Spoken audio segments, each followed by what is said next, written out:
주시는 말씀 시편 119편 105절 말씀입니다. 시편 119편 5절 같이 한 목소리로 읽어보도록 하겠습니다. 시작. 주의 말씀은 내 발의 등이요 내 길의 빛이니이다. 아멘. 하나님의 말씀은 우리 발의 등이요 우리 길의 빛인 줄 믿습니다. 제가 목회를 하면서 성도들을 당황케 하는 질문이 있습니다. 그 질문은 성경을 읽으십니까? 라는 질문이에요. 여러분, 이 질문을 받으면 어떻습니까? 눈빛이 이렇게 흐려지시고 당황하시는 분들은 안 읽으시는 분들이 있죠. 대부분. 또 상담을 하다 보면 많은 걱정과 근심과 아픔이 있어서 목회자를 찾아와서 상담하시는 분들의 얘기를 나누다가 제가 이렇게 물어봐요. 성경을 읽으시냐고. 그런데 거의 대부분 성경을 읽지 않는 분들이 참 많이 있었습니다. 성경을 읽는다. 왜 이렇게 힘들고 어려운 일일까요? 성경 읽기가. 왜냐하면 이 성경 읽기는 하나님과의 관계와 연결되어 있기 때문에 그렇습니다. 우리가 처음 하나님을 경험하고 하나님을 믿기 시작하죠. 하나님이 살아계시는구나, 하나님이 나와 함께 하시는가를 이해하게 됩니다. 그리고 성경도 읽기 시작해요. 성경이 믿어지기 시작하고 말씀을 통해서 깨닫게 됩니다. 그런데 성경을 읽으면 읽을수록 하나님과의 관계가 어떻게 됩니까? 더 발전되고 더 깊어지고 하나님을 더욱더 알아가게 되고 또 자기 자신도 알아가게 됩니다. 그런데 반대로 성경을 읽지 않으면 하나님과의 관계도 멀어지는 거죠. 성경을 읽는 것과 하나님과의 관계가 비례하고 있는 것입니다. 그래서 내가 신앙생활을 하고 있지만, 교회에 다니고 있고 또 예배에 참석하지만 내가 하나님과의 관계가 멀어져 있다면 그 이유는 무엇입니까? 성경을 읽지 않는다는 그 이유 때문이죠. 그래서 제가 성경을 읽지 않는 이유가 뭘까? 두 가지로 좀 정리해 볼 수 있어요. 첫 번째는 하나님을 믿지 않기 때문이라고 저는 생각합니다. 여러분, 하나님을 믿지 않는 사람은 성경을 읽지 않습니다. 그렇죠? 물론 참고하기 위해 어떤 내용이 있는지 알아보기에 읽을 수는 있어요. 그러나 그걸 믿음으로 읽지 않기 때문에 그 성경 읽는 것이 진정한 하나님의 말씀을 사모하게서 읽는 거라고 볼 수 없는 것이죠. 또 하나는 하나님과의 관계가 멀어졌기 때문에 읽지 않는다고 생각합니다. 하나님과의 관계가 멀어졌기 때문에. 믿음을 가지고 하나님과 관계가 시작됐지만 그분이 너무나 멀리 계시고 그분이 느껴지지 않는 거죠. 사실 그 원인은 성경을 읽지 않고 하나님의 말씀대로 살지 않았던 내 삶의 원인이 있는 것입니다. 그렇다면 그 멀어진 관계로 회복할 수 있는 방법이 뭘까요? 저는 하나님의 말씀을 읽고 듣고 따르는 것이라고 믿습니다. 그래서 제가 교회를 개척할 때 그런 생각이 들었어요. 우리가 하나님 앞에서 정말 신앙이 좋아지고 하나님과의 동행함을 누리며 살게 하려면 뭐가 필요한가? 바로 그것이 하나님의 말씀, 성경이다. 그래서 제가 교회를 개척하면서 우리 공동체의, 교회 공동체의 가장 중요한 가치로 말씀을 두어야겠다.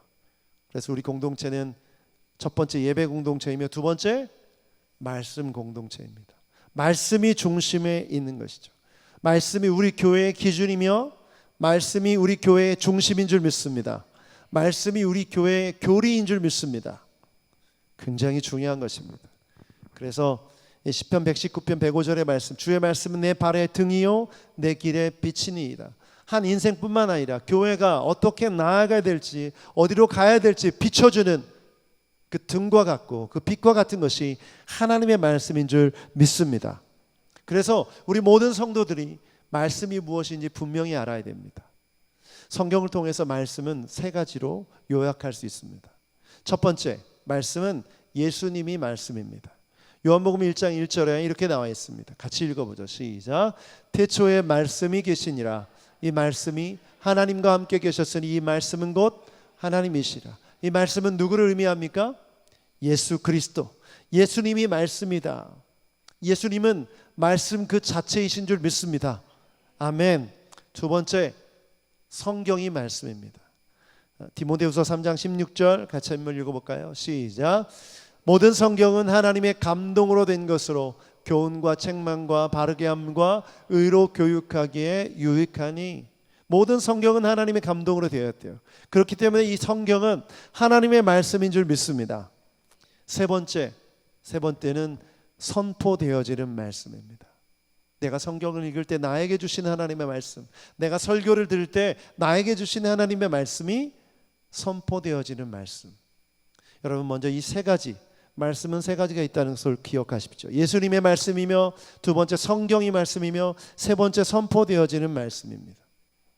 이 말씀이 우리 교회의 중심이 되기 위해 우리는 첫 번째, 새누리교회는 성경을 읽는 교회여야 됩니다. 같이 읽겠습니다. 시작. 새누리교회는 성경을 읽는 교회입니다. 성경은 무슨 책입니까? 거룩한 책이죠. 거룩할 성자에 경전할 때 경자. 거룩한 책, 거룩한 경전. 왜 그렇습니까? 여기에 하나님 감동이 담겨 있기 때문에. 우리가 읽었던 디모데후서 3장 16절, 모든 성경은 하나님의 감동으로 된 것으로. 이 감동이라는 단어가 무슨 뜻이냐면 데오푸뉴토스. 여러분, 푸뉴마 아시죠? 성령을 의미하죠. 데오는 뭐냐면 하나님, 하나님의 영. 그런데 이 단어 자체는, 데오푸뉴토스는 하나님의 숨결, 하나님의 호흡, 하나님의 영감이라는 단어로 쓰여졌습니다. 그렇다면 이 성경이 단순히 글로 쓰여진 이 책이 이 안에 인간이 쓴 글자가 아니라 하나님의 무엇이 숨결이, 호흡이, 영감이 담겨 있는 줄 믿습니다. 그렇기 때문에 이 성경을 통해서 우리는 하나님의 뜻, 하나님의 마음, 하나님의 숨결을 느낄 수 있는 것이죠. 여러분, 길을 가다 보면 낙서가 있죠. 낙서의 공통점이 뭡니까? 누가 쓴 줄? 누가 썼는지 몰라요. 그 글을 보면서 그 사람의 메시지를 누가 썼는지 모르는데 그 글에 권위를 두고 그 글에 의미를 둡니까? 별로 큰 권위를 두지 않죠. 그런데 우리가 갖고 있는 이 성경은 누가 쓴 글입니까? 하나님께서 쓴 글이죠. 하나님께서 우리에게 허락하신 하나님의 뜻인 줄 믿습니다. 그렇다면 이 성경은 우리에게 정말 소중한 것이죠. 저는 얼마 전에 저희 아이들에게 받은 편지를 아주 지금 소중하게 간직하고 있습니다. 특히 제 아들이 보낸 편지를 제 머리맡에 침대 옆에 이렇게 꼽아놓고 있어요. 제 아들이 우편으로 이렇게 보냈더라고요. 본인이 지금 우체통에 있는 것을 제가 꺼내와서 봤는데 간단한 말들입니다. 간단한 말들이지만 누가 쓰라고 해서 쓴 것 같아요. 근데 제가 그 편지를 소중하게 간직하는 이유가 있어요. 왜냐하면 그래도 적어도 그 편지 속에 제 아들의 마음이 담겨 있기 때문에 아주 소중해요. 저에게는 이 편지가, 그 글이. 하나님께서 우리를 향한 마음, 하나님의 호흡, 하나님의 숨결, 하나님의 영감을 어디에 담겨놨다고요? 성경에. 그리고 이것을 누구에게 주었습니까? 바로 우리에게 주었어요. 나에게 주었어요. 그렇다면 이건 너무나 소중하죠. 정말 하나님의 마음을 느끼고 그렇게 살아가고 싶다면 이 성경을 소중하게 간직하고 성경을 읽어야 되는 줄 믿습니다. 그렇다면 이 성경을 읽을 때 우리에게 어떤 경험이 되어질까요? 시편 119편 103절 보면 이렇게 말하고 있어요. 같이 읽어보죠. 시작. 주의 말씀의 맛이 내게 어찌 그리 단지요 내 입의 꿀보다 더 다니이다. 아멘. 아멘. 시편 기자가 말씀이 얼마나 좋으면 이렇게 표현했을까요? 요즘 흔한 게 꿀이라서 별 감동이 없겠지만 여러분, 이때 당시에는 꿀은 정말 귀했던 거예요. 거의 왕만이 먹을 수 있는 음식. 왜냐하면 지금처럼 양봉을 하는 시대가 아니고 또 지금처럼 설탕이 개발된 시대가 아니기 때문에 단 거를 맛보기 위해서는 정말 부유한 사람들만 그 단 것을 맛볼 수가 있었던 거죠. 그런데 하나님의 말씀이 그 꿀보다 더 달다. 여러분, 성경을 읽음을 통해서 여러분도 이런 고백이 되길 주님의 이름으로 축복합니다. 근데 일단 읽어보셔야죠. 성경을 펴서 읽어야 정말 단지 쓴지 알 수 있죠. 그런데 저는 여러분에게 단언하건대 성경을 읽을 때 정말 꿀과 같이 단 하나님의 말씀이 느껴질 줄 믿습니다. 요즘 TV를 틀면 사람들이 무엇을 찾고 무엇을 구하는지 알 수 있죠. 요즘 유행하는 게 뭡니까? 패션, 또 먹방, 먹는 거, 음식, 또 여행입니다. 이 세 가지를 다 합쳐놓은 프로그램도 있죠. 먹고 옷 사고 여행 가고. 왜 이것을 하는지 아시죠, 여러분? 사람들이 이것을 통해서 자기를 채우고 만족하려고 하는 거죠. 그것을 통해서 자기의 이 공허함과 자기의 피로함을 채우기 위함이죠. 그런데 여러분, 그 모든 것들 영원합니까? 한계가 있죠. 금방 사라지는 만족이고 기쁨이에요. 여러분, 배고플 때 음식을 먹죠. 그런데 한 끼를 굶고 두 끼를 굶고 세 끼를 굶고 하루를 굶어 보십시오. 살 수 있습니까? 살 수 없죠. 사람들이 자기를 채우기 위해, 만족을 얻기 위해 여행도 가고 음식도 먹고 그렇게 살아가는데, 하나님의 영적인 양식인 하나님의 말씀을 먹지 않고도 살 수 있다고 착각하며 살아요. 여러분, 인간의 육체가 음식을 먹지 않으면, 그 만족을 느끼지 못하면 병들어가고 죽어가듯이, 우리의 영혼도 하나님의 양식인 말씀을 먹지 않으면 병들어가고 죽게 돼 있습니다. 그런데 육체는 살아있다 보니까 살아있는 것처럼 보이는 거죠. 여전히 교회를 다니고 신앙생활을 하고 있으니까 잘 살고 있는 것처럼 보이죠. 그런데 실제 그 안을 들여다보면, 그 영혼을 들여다보면 말씀이 없어서 죽어가 있는 사람들이 너무나 많다는 것입니다. 여러분, 성경을 읽으시길 축복합니다. 성경은 양식이에요.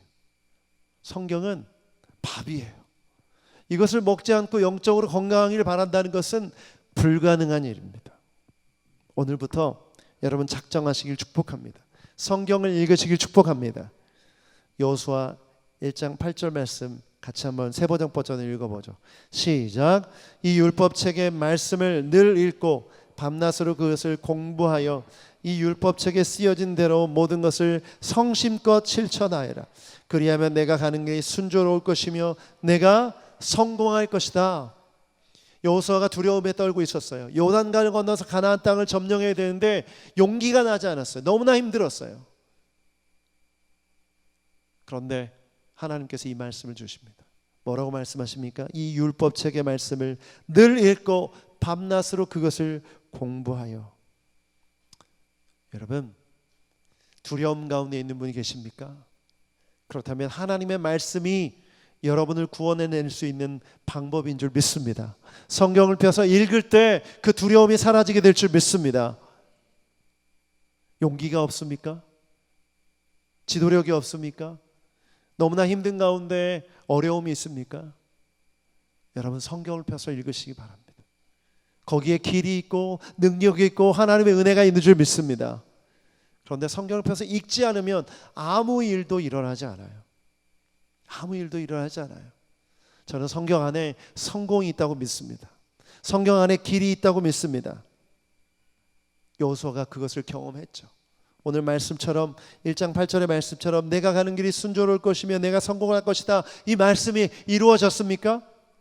이루어졌죠. 무엇을 통해서? 전쟁을 열심히 치러서? 그렇지 않습니다. 말씀을 펴서 읽고 그것을 공부함으로. 저는 오늘 여러분에게 이 말씀으로 도전하고 싶어요.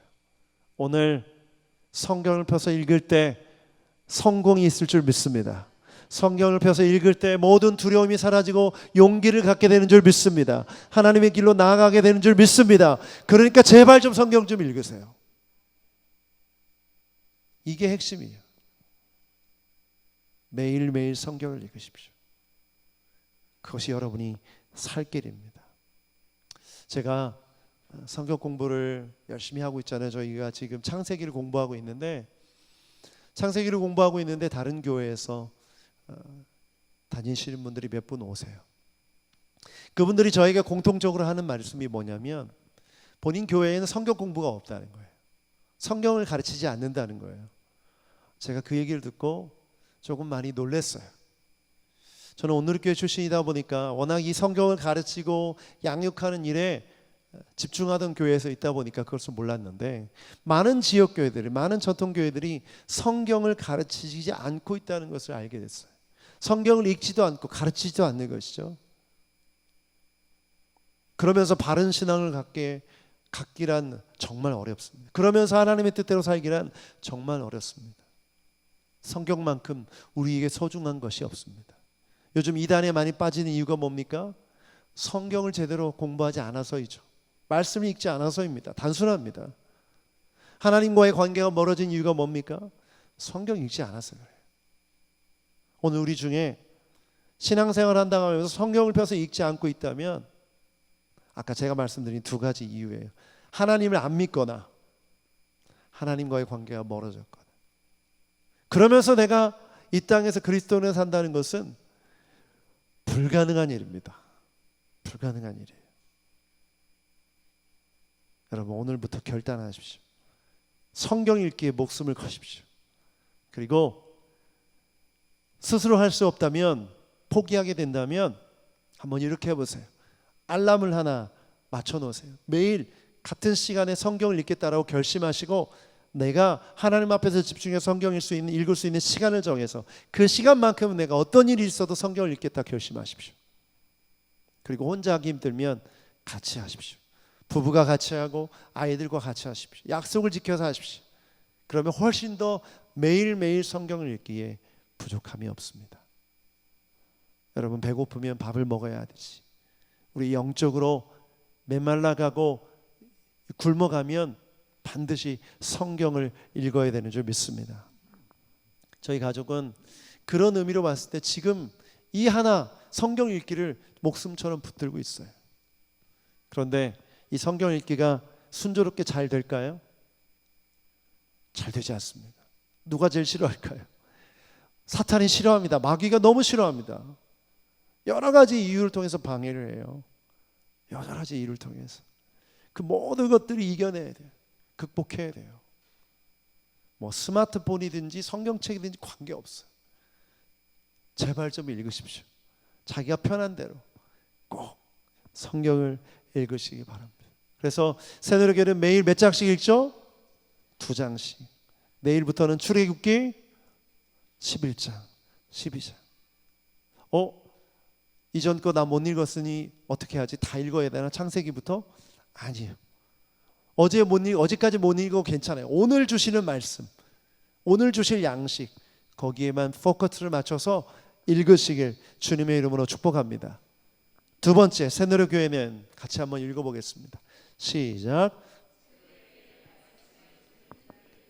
아멘. 새누리교회는 말씀을 듣는 교회입니다. 우리가 하나님의 음성을 들었다, 이런 표현을 많이 쓰죠. 여러분, 하나님의 음성 들으십니까? 하나님의 음성 듣고 계세요? 그런데 하나님의 음성은 우리가 어떻게 들을 수 있는 것일까요?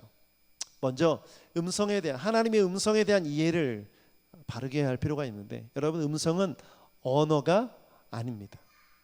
하나님께서 우리에게 언어로 직접 계시하고 말씀하시는 경우는 아주 극히 드물어요. 일반적이라고 말할 수는 없어요. 그것은 오히려 성경이 쓰여지기 전 구약시대에 살았던 사람들에게 주어지신 하나님의 특별 계시입니다. 그것도 20년에 한 번씩, 10년에 한 번씩 아주 가끔 나타나는 하나님의 초자연적인 역사예요. 그렇다면 오늘 우리가 하나님의 음성을 들었다 하실 때 무엇을 통해 들을 수 있을까요? 요한복음 10장 27절에 그 뜻이 있어요. 같이 한번 읽어보죠. 시작. 내 양은 내 음성을 들으며 나는 그들을 알며 그들은 나를 따르느니라. 양은 누구를 뜻합니까? 예수 그리스도를 믿는 우리죠. 목자는 누구죠? 예수님입니다. 그렇다면 우리는 예수님의 음성을 들을 수 있는 줄 믿습니다. 여러분, 오늘 하나님의 음성을 들으십니까? 들을 수 있는 줄 믿습니다. 음성이 뭐라고 했죠? 언어가 아니라고 했어요. 여러분, 양이 목자의 언어를 알아듣습니까? 아니죠. 목자의 목소리를 통해서, 목자의 수신호를 통해서 목자가 어디로 가기를 원하는지 그 뜻을 이해하는 거죠. TV 동물농장이라는 프로그램이 있어요. 저는 애완동물을 별로 안 좋아해서 자주 안 보는데, 한 번은 제가 아주 주목해서 보게 됐는데 거위가 한 2,000마리 정도 있는 거예요. 이 거위를 키우는 주인의 이야기예요. 근데 거위가 정말 놀랍게도 이 주인의 말에 즉각 반응하는 거예요. 멈춰 하면 딱 멈추고, 가 하면 가. 그리고 아주 일사불란하게 움직이는 거예요. 깜짝 놀랐어요. 그 주인의 말을 알아듣는 건가? 그래서 그 주인의 와이프, 부인이 한번 해봤어요. 실험하느라고. 전혀 알아듣지 않아요. 전혀 아무 반응이 없어요. 오직 주인의 음성에만 반응하는 거죠. 그 음성에 담긴 주인의 뜻에 순종하는 거죠. 여러분, 하나님께서 우리에게 음성을 주실 때 이런 거와 비슷합니다. 여러분, 하나님께서 우리에게 멈춰라는 사인을 주시고 가라는 사인을 주시죠. 무엇을 통해서 주실까요? 성경을 통해서. 그리고 오늘 이 시간에 듣는 설교 시간을 통해서 하나님의 음성을 주시는 줄 믿습니다. 아멘. 여러분, 그래서 설교에 대한 이해를 바르게 할 필요가 있습니다. 설교는 하나님의 말씀이, 나를 향한 하나님의 말씀이, 우리를 향한 하나님의 말씀이 선포되어지는 시간인 줄 믿습니다. 오늘 여러분에게 하나님 말씀하고 계십니까? 그 음성을 들려주고 계십니까? 그 음성을 들으시길 축복합니다. 많은 분들이, 어떤 분들이 그래요. 설교를 들을 때 저 말씀은 내 남편에게 하시는 말씀이에요. 그래서 옆에 있는 남편의 옆구리를 꾹꾹 찔러요. 저 말씀은 내 아들이 들어야 되는데. 아니에요, 여러분. 여러분 자신을 위한 하나님의 말씀인 줄 믿습니다. 겸손하라고 말씀한, 교만하지 말라고 하신 말씀이 다른 사람에게 주시는 말씀이 아니라 여러분에게 주시는 말씀인 줄 믿습니다. 성경 좀 읽어라라는 말씀이 오늘 여러분 각자에게 주시는 말씀인 줄 믿습니다. 저도 모르게 막 손가락질 향하게 되는데 성경을 좀 읽으십시오. 그 성경을 통해서 하나님의 음성을 들으시길 축복합니다. 출애굽기 말씀을 읽는데 모세가 이렇게 얘기하는 거예요. 내 입이 말이 어눌해서 나는 바로 앞에 못 갑니다. 지금 우리 출애굽기 읽고 있죠?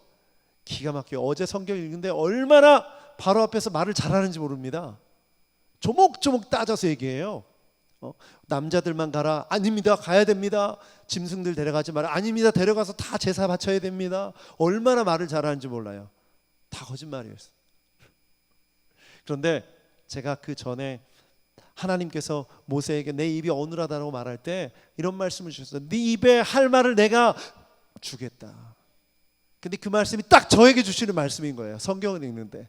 할렐루야. 주님, 제가 설교를 이렇게 많이 해야 될 줄 몰랐습니다. 개척을 했는데 매일 아침마다 설교하고 또 설교하고 그런데 어느 순간 정말 내 안에 있는 모든 것들이 고갈되어서 빠져나가는 것 같다. 그런 생각이 드는데 딱 그 말씀이 저한테 주시는 거예요. 네 입에 할 말을 내가 주겠다. 제가 할렐루야 외쳤어요. 하나님 나한테 이 말씀 주시는군요. 나는 그 음성을 들은 거죠. 나에게 주시는 말씀을 받은 거예요. 제 표정이 어제 굉장히 밝고 힘이 있지 않습니까? 그럼 저는 제 말을 하는 것입니까? 하나님이 제게 주신 말을 하는 것입니까? 하나님이 제게 주신 말씀을 오늘 전하고 있는 줄 믿습니다. 저는 그저 통로에 불과해요. 저는 전달자에 불과한 것이죠. 그렇다면 여러분, 그 말씀을 받은 여러분은 하나님의 음성을 듣고 있는 것인 줄 믿습니다. 아멘. 출애굽기 19장 7절에 이렇게 말하고 있어요. 출애굽기 19장 7절 읽어보자. 시작. 모세가 돌아와서 백성의 장로들을 불러 모으고 주님께서 자기에게 하신 이 모든 말씀을 그들에게 선포하였다. 중요한 내용이 나오는데 장로들을 불러 모아서 어떻게 얘기했대요? 주님께서 누구에게? 모세 자기에게 하신 말씀을 누구에게? 장로들에게, 그들에게 전하는데 이 전한 내용을 어떻게 표현하고 있습니까? 선포하였다. 이 선포는 말 안에 담겨 있는 능력을 표현하는 것입니다. 제가 하나님은 전능하십니다 라고 선포했다면 그 전능하신 능력이 그 말 속에 들어있는 줄 믿습니다. 그것을 믿고 고백할 때 그대로 임하는 것이죠. 그렇다면 오늘 하나님께서 말씀은 우리의 삶에 빛입니다 라고 제가 선포했다면 저는 그 말씀을 통해 하나님의 뜻이 여러분에게 전해지는 역사를 감당하는 것이죠. 오늘 그 음성을 들으시길 축복합니다. 그래서 우리가 설교자를 바라보면 안 돼요. 설교자, 사람을 바라보는 것이 아니라 그 설교자를 통해서 말씀하시는 하나님을 온전히 바라보는 것이 하나님의 음성을 듣기 위해 필요한 믿음인 줄 믿습니다. 제가 대형교회, 큰 교회에 있을 때 여러 번 연락을 받아요. 오늘 설교 누가 하세요? 오늘 설교자가 누구예요? 이런 전화가, 문의 전화가 많이 옵니다. 이 전화하신 분은 무슨 의도예요? 누가 설교하느냐가 중요한 거예요. 설교자가 누구이냐가 더 중요한 거죠. 설교자는 누굽니까? 사람입니까? 하나님입니까? 하나님이시죠. 왜 대답 못하세요? 물론 새내륙교회는 이런 질문을 할 필요가 없어요. 제가 다 하니까. 그런데 목사 김영진이 하는 것이 아니라 하나님께서 말씀하시는 줄 믿습니다. 하나님께서 오늘 각 사람에게 주시는 선포인 줄 믿습니다. 그렇다면 어떻게 이 시간에 졸 수가 있어요? 정신 바짝 차리셔야죠. 하나님이 지금 나한테 선포하고 계신데 어떻게 우리가 잠들 수 있습니까? 정신 바짝 차리고 나에게 주시는 말씀을 붙드시길 바랍니다. 그거 없이는 우리가 살 수 없기 때문에, 그거 없이는 우리가 홍해를 건널 수 없기 때문에, 그거 없이는 믿음으로 나아갈 수 없기 때문에, 저는 그래서 여러분이 하나님의 음성 날마다 들으시는 여러분 되시길 주님의 이름으로 축복합니다. 아멘. 베드로가 어부였죠. 베드로가 평생 어부였는데 어떻게 베드로가 설교할 때 6,000명이 4,000명이 구원받고 그 앞에서 회개합니까? 베드로의 능력입니까? 하나님의 말씀인 줄 믿습니다. 저는 그렇게 믿어요. 오늘 제가 여기 서 있지만 제가 하나님의 말씀을 온전히 선포할 때 회개의 역사, 구원의 역사가 있을 줄 믿습니다. 그것이 바로 우리 교회가, 새노래 교회가 추구하고 바라보고 붙드는 것이어야 됩니다. 사람 바라보지 마시고 하나님의 음성을 들은 여러분 되시길 축복합니다. 세 번째, 새노래 교회는 순종하는 교회입니다. 읽어보죠. 시작. 말씀을 읽고 또 설교를 통해서 성경 읽기 중에 하나님의 음성을 들었어요. 그렇다면 그 다음에 뭐 해야 됩니까? 당연히 순종해야 하는 것이죠. 하나님께서 등을 비춰주세요. 빛을 비춰줘서 사랑하는 자녀들에게, 교회들에게 여기로 가라, 이 길로 가라고 말씀해 주세요. 그렇다면 우리가 해야 될 일이 뭡니까? 믿음으로 걸어가는 거죠. 요단강을 건너가라고 말씀하셨으면 믿음으로 그 요단강에 발을 담그는 거예요. 이 순종의 단계 없이 하나님의 역사는 절대 경험할 수 없습니다. 오늘날 신앙생활 한다고 하면서 그 삶 가운데 하나님의 기적과 역사가 나타나지 않는 이유는, 간증이 없는 이유는 믿음으로 순종하지 않기 때문이에요. 말씀이 없어서가 아니죠.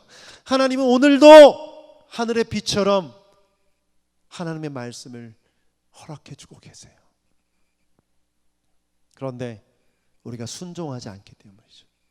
마태복음 21장 28절부터 31절까지 말씀 같이 읽어보겠습니다. 시작.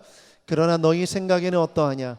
어떤 사람에게 두 아들이 있는데 맏아들에게 가서 이르되 예 오늘 포도원에 가서 일하라 하니 대답하여 이르되 아버지 가겠나이다 하더니 가지 아니하고 둘째 아들에게 가서 또 그와 같이 말하니 대답하여 이르되 실소이다 하였다가 그 후에 뉘우치고 갔으니 그 둘 중 누가 아버지의 뜻대로 하였느냐? 이르되 둘째 아들이나이다. 그들에게 이르시되 내가 진실로 너희에게 이르노니 세리들과 창녀들이 너희보다 먼저 하나님 나라에 들어가리라.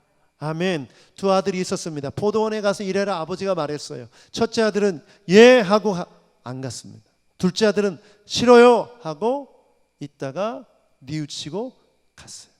두 아들 중에 누가 하나님의 뜻을, 아버지의 뜻을 행한 아들입니까? 당연히 둘째이죠. 물론 대답도 예 하고 갔으면 좋았겠죠. 그러나 어찌됐건 둘째 아들입니다. 자, 이 비유의 핵심이 뭘까요? 여러분, 이때 당시 이 첫째 아들은 누구를 의미하냐면 유대인들을 의미합니다. 율법을 받았고 종교적이고 두 손을 높이 들고 기도하고 헌금도 하고 그럴듯한 종교적인 행위를 하고 금식도 하고 성경을 읽는 것처럼 보이고 그런 사람들을 뜻해요. 근데 그 사람들에게 하나님께서 말씀을 주시는, 그런데 예하고 대답했는데 겉모습은 그렇게 보이는 것 같은데 순종하지 않았던 것이죠. 반대로 31절에 보면 세리와 창녀들이 너희보다 먼저 하나님 나라에 들어갈 것이다. 둘째 아들은 누구를 뜻합니까? 죄인들을 뜻합니다. 율법을 받지도 못했고 종교적이도 못했던 그런 사람들, 그 사람들에게 주어진 그 말씀, 처음에는 받아들여지지 않아서 노라고 대답한 것 같지만 회개하고 하나님의 말씀을 붙들었던 그들, 바로 그들이 순종한 사람들이다. 오늘날 교회 안에 수많은 성도들이 있습니다.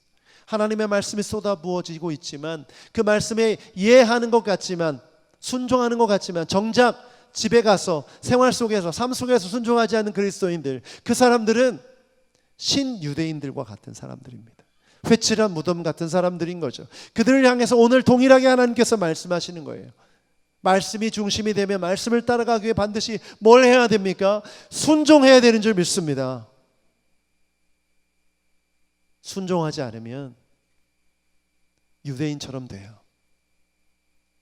오늘날 우리 그리스도인들이 순종하지 않은 채 신앙생활하면 이렇게 됩니다. 요나서 3장 5절 말씀 읽어보죠. 요나서 3장 5절 시작. 그러자 니느웨 백성들은 하나님의 말씀을 듣고 금식을 선포하고 그들 가운데 가장 높은 사람으로부터 가장 낮은 사람에 이르기까지 모두 굵은 베옷을 입었다.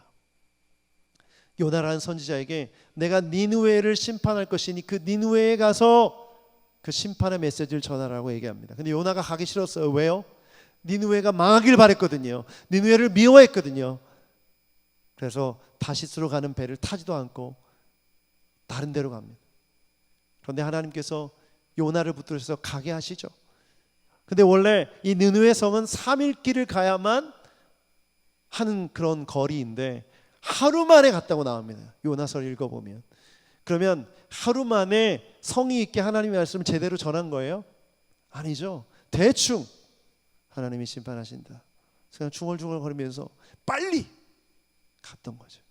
그런데 이 작은 이 메시지, 이 짧은 메시지를 니느웨 성 사람들이 듣고 어떻게 했다고요? 오늘 보니까 가장 높은 사람부터 가장 낮은 사람까지 말씀을 믿고 금식을 선포하고 굵은 베옷을 입고 회개했어요. 어떤 일이 벌어졌습니까? 하나님께서 심판하지 않으셨어요. 여러분, 하나님께서 원하시는 것이 심판이십니까? 회개입니까? 회개죠.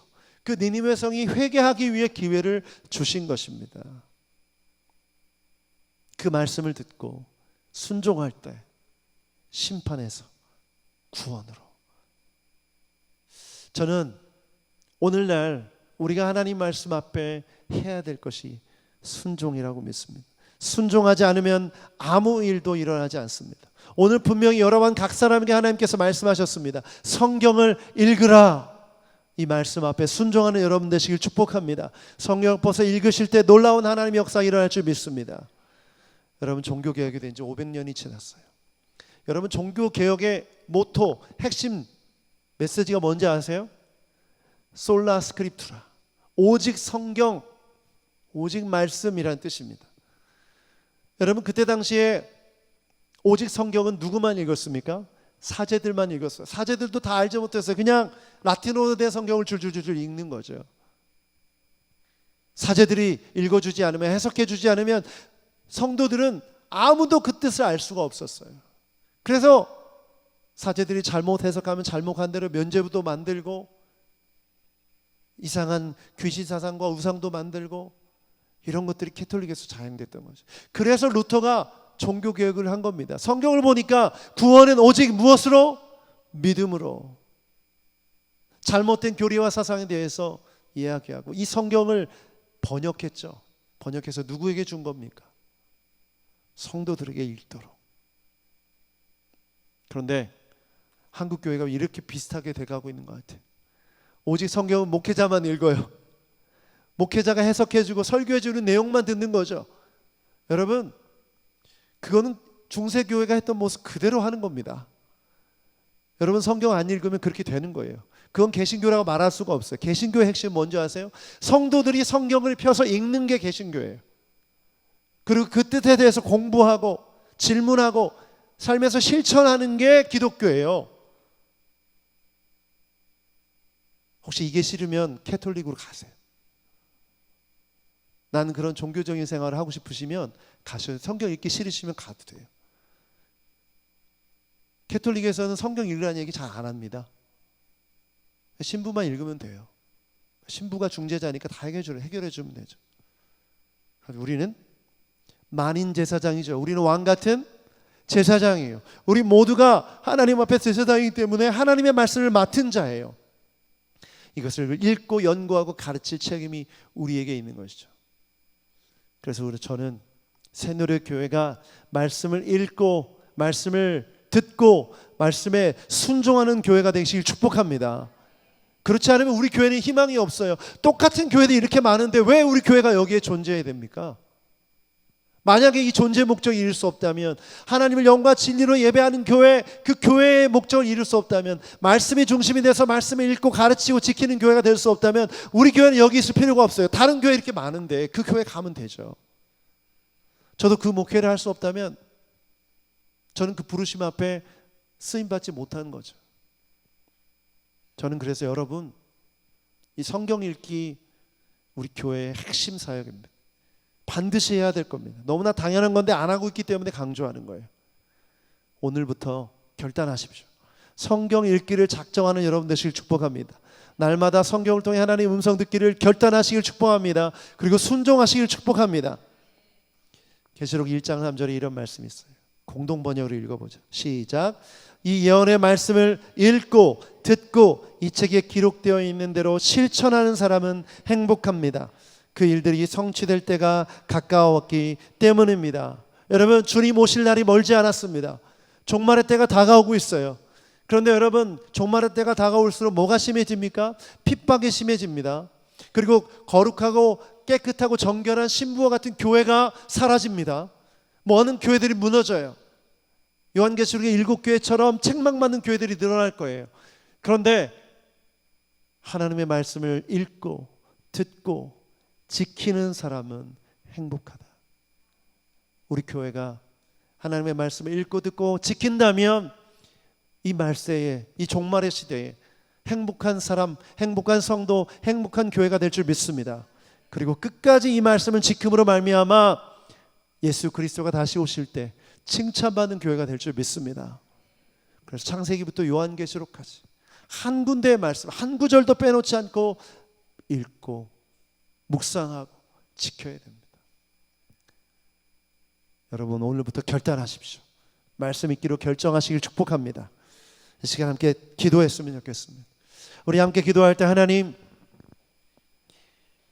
유대인들처럼 하나님의 말씀에 이해하고 순종하지 않게 하여 주시옵소서. 순종하게 하여 주시옵소서. 하나님, 이 말씀을 나에게 주신 것임을 깨닫고 날마다 말씀을 읽고 듣고 기록된 대로 실천하는 우리가 되게 하여 주시옵소서. 하나님, 말씀이 중심되는 삶, 말씀이 중심이 되는 교회가 되게 하여 주시옵소서. 이 마지막 때에 하나님의 거룩한 신부로 주님 앞에 온전히 서게 해달라고 이 시간 주신 말씀을 기억하고 우리 주님을 한 마음으로 통성으로 기도하십시다. 주여! 하나님 아버지, 이 시간 기도하며 나아갑니다. 하나님, 이 시간 기도합니다. 하나님, 새노래 교회가 말씀이 중심이 되는 교회가 되게 하여 주시옵소서. 말씀을 따라가는 교회가 되게 하여 주시옵소서. 성경을 읽게 하여 주시고 오늘 주시는 하나님의 말씀 음성을 듣게 하여 주시고 삶 속에서 실천하며 행할 때 행복한 성도, 행복한 교회가 되게 하여 주시옵소서. 하나님, 이 마지막 때에 정결하고 거룩한 성도들, 교회를 찾고 계심을 믿습니다. 주님께서 칭찬하시는 교회로 이 새노래 교회가 서게 하여 주시옵소서. 예수 그리스도의 이름으로 감사하며 기도하옵나이다. 아멘.